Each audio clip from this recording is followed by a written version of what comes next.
যার হাতে ভাগ করার ক্ষমতা দিলেন সে নিজেই যদি ভাগিদার হয় তাহলে দেশের মানুষ কিভাবে ভাই? দুঃখের বিষয়, এবছর যে অনুদানটা দেওয়া হয়েছে আপনারা আপনাদের মিডিয়াতে প্রকাশ করেছেন, সেটা আমরা দেখেছি। চলচ্চিত্রের যারা পুরনো প্রযোজক আমার মনে হয় একটি লক্ষ অনুদান দেওয়া হয়নি, এবং যাদেরকে দেওয়া হয়েছে তারা কবে কোথায় কিভাবে চলচ্চিত্র নির্মাণ করেছে চলচ্চিত্র সংশ্লিষ্ট ব্যক্তিরা তাদেরকে চিনেই না। আমি অনেককে জিজ্ঞাসা করেছি, তারা বলে আমরা এদের চিনি না। তো এখন প্রশ্ন হলো, চলচ্চিত্র প্রযোজকদের যদি সাহায্যের জন্য এটা দেওয়া হয়ে থাকে তাহলে এটা কারা পাচ্ছে? এটা কি বৈষম্য নয়?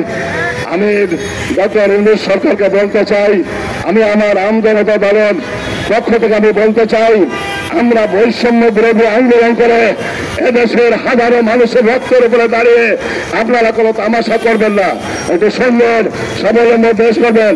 এবার এইসব বৈষম্য শিবির আছে না, এটা অবশ্যই যাচাই বাছাই কমিটির লোক কিন্তু সেই অনুদানের টাকা নিয়ে গেছেন, এটা সত্যিকার অর্থে বৈষম্য নয় কি ভাই?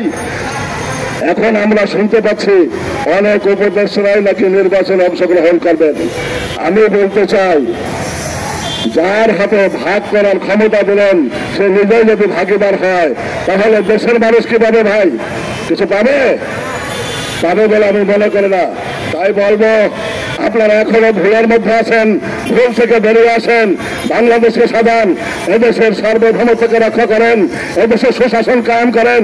শুধুমাত্র জোকারদের মতো কিছু লোককে আমরা দেখি বিভিন্ন রকম হাসি তামাশার খোরাক আপনারা আমাদের বাংলাদেশের মানুষকে আর দিলেন না।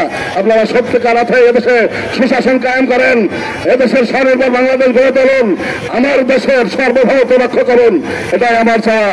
সবাই ভালো থাকবেন, সুস্থ থাকবেন। বাংলাদেশ জিন্দাবাদ, বাংলাদেশ আমজনতা দল জিন্দাবাদ।